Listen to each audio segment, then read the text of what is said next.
The Red Lady of Huntingdon College, Montgomery, Alabama, USA. Imagine it's late at night. You're in a college dorm room surrounded by silence, but there's something strange in the air, something cold and heavy, like a weight pressing down on your chest. And then, just when you think it's all in your head, you hear it. A soft knock on the door, echoing down the empty hallway.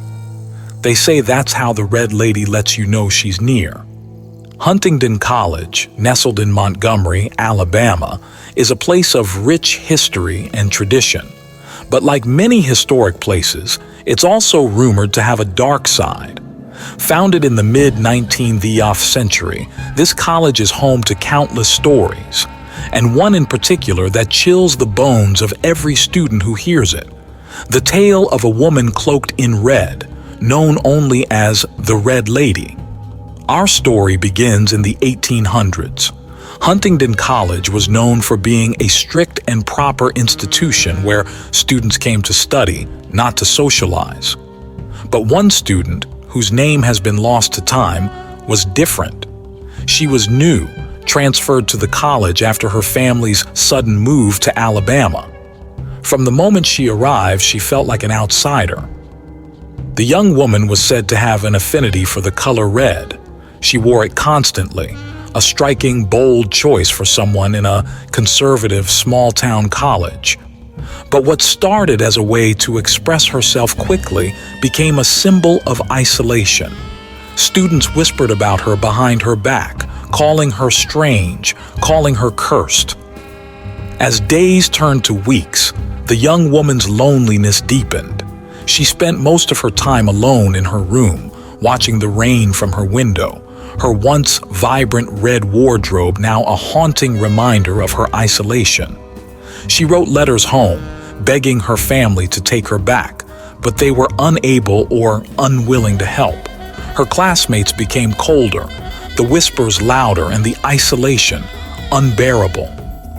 Then, one night, students heard a sound. It was subtle at first, a soft rustling like footsteps down the empty halls. Some dismissed it as wind, but others felt an inexplicable dread. And then, in the early hours of the morning, a scream pierced the silence. When students finally dared to look, they found her, lifeless, clad in red. She had taken her own life, unable to bear the weight of her suffering any longer. It was said that she died with her heart broken, her spirit lost. But her story didn't end there. Over the years, strange things began to happen in the dormitory where she lived.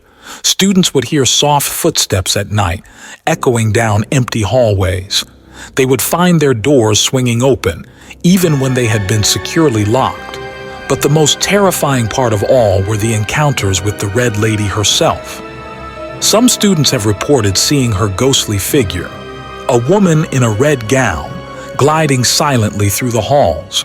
Those who have seen her describe the same feeling, a chilling sense of sorrow, like the weight of her despair is pressing on their hearts. They say that she knocks on doors, as if searching for someone to save her from her fate. Reports of the Red Lady have continued even in recent years. One student recalled waking up in the middle of the night, feeling an overwhelming sadness. When she looked toward the door, she saw a figure standing there, draped in red, staring right at her before vanishing. Others have heard her knocking in the dead of night. Some say she even leaves a faint red glow in the hallways, as if she's trying to find her way back to a time before her loneliness consumed her. Over the years, the Red Lady has become a legend at Huntingdon College, a warning perhaps of the dangers of isolation and despair. New students are told to watch for her, to listen for her soft knocks, and to beware her sorrowful gaze. Many believe she remains in these halls, trapped in her anguish, forever searching for the comfort she never found. Some say that if you ever find yourself at Huntingdon College, alone and surrounded by silence, be careful, because the Red Lady may be watching. And if she knocks on your door, do you dare to answer?